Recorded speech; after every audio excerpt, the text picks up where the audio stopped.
nezinu. Esmu, protams, lops, ka nerakstīju visu šo vasaru. Tik daudz impozantu un emocionāli diez vai būs turpmāk.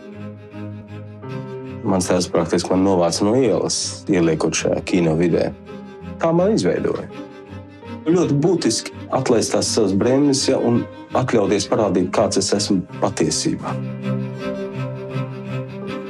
Jā, man bija kaut kādas ambīcijas, ja es ļoti gribēju būt nesliktākais operators, un tad es gribēju tomēr arī pierādīt, ka es varu būt režisors, un tā tālāk kaut kāda ambīcija tev arī vēd, ja. Bet pamatā, es domāju, ka es pēc tam jau ar laiku sapratu, ka man nav citas valodas, ja. Bija viena valoda, ja, tas bija ekrāns. Kaut kas ir pareizi meklēts, bet vai vispār ir iespējama šī simbioze? Dokumentālā publicistika un līdz jutekliskumam novesta tēlainība. Mēs esam tikai starpnieki, starp dzīvi, ja, starp likteņiem, kā atspoguļotāji. Ja.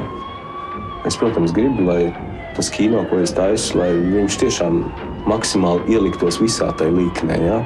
No vecās mātes, ja, lauku sētā, ja, līdz tādam tīnim. Ja. Es gribu to.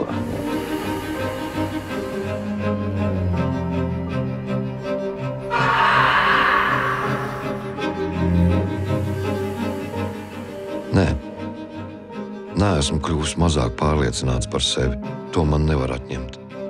Arvien biežāk man ir sajūta, ka mēģinu noķert nenoķeramo. Laiks un notikumi it kā nepakļaujas apjēgsmei.